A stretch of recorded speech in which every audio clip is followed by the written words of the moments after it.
មានអន្តតម្នាក់ឈ្មោះនីផ្លោកគឺជាក្មេងដែលមានចំណេះវិជ្ជាយ៉ាងជ្រៅជ្រះក្នុងការញ៉ាយស្រី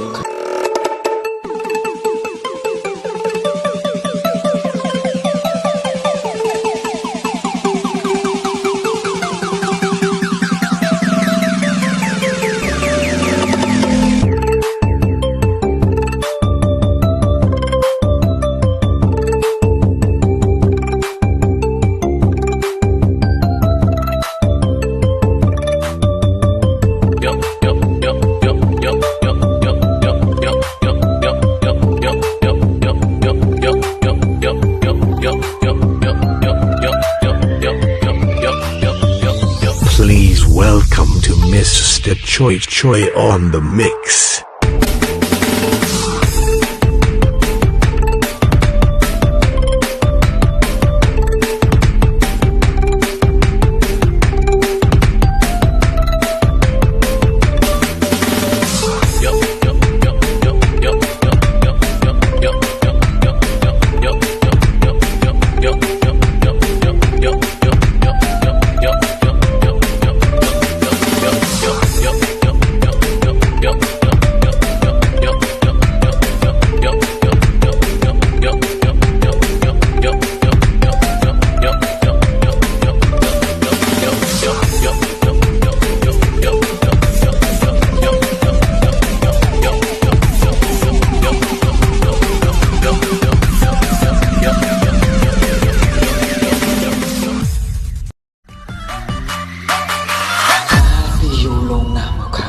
មានអន្តតម្នាក់ឈ្មោះនីផ្លោកគឺជាក្មេងដែលមានចំណេះវិជ្ជាយ៉ាងជ្រៅជ្រះក្នុងការញ៉ាយស្រី